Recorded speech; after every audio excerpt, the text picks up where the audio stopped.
আসসালামু আলাইকুম। আজকে রান্না করব ট্যাংকার ডাল, আলু দিয়ে করলা ভাজি। 3 ঘন্টা ভিজিয়ে রেখেছিলাম ডাল। এখন দিয়ে দিলাম চুলায় সিদ্ধ করার জন্য। দিয়ে দিলাম পানি।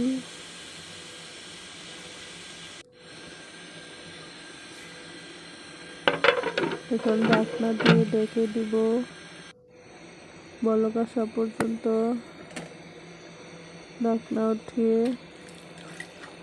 দিয়ে দিলাম আলু কুচি,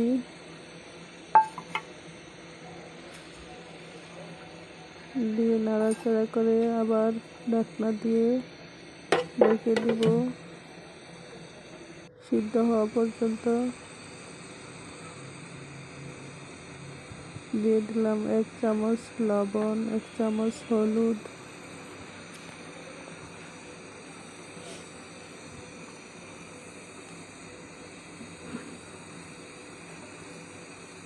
এখন দিয়ে দিলাম কেটে রাখা করলা, একটা করলা।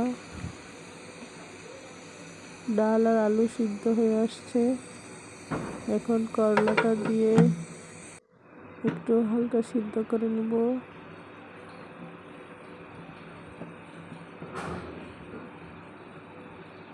সিদ্ধ হয়ে গেছে।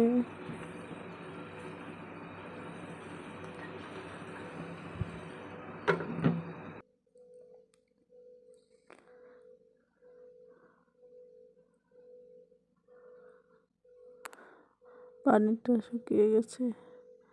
এখন আরেকটা কড়াই বসিয়ে দিয়ে দিলাম তেল, পেঁয়াজ কুচি, রসুন কুচি,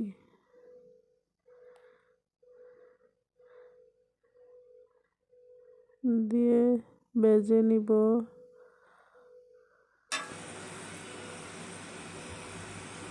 ভাজা হয়ে গেছে। এখন দিয়ে দেব সিদ্ধ করে রাখা আলু, করলা, ডাল, দিয়ে ভালো করে ভেজে নিব।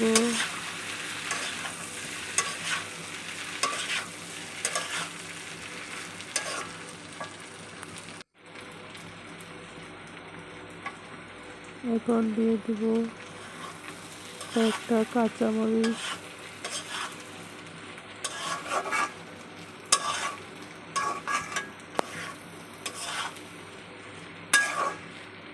দিয়ে ভালো করে নাড়াচাড়া করে মিশিয়ে নিব।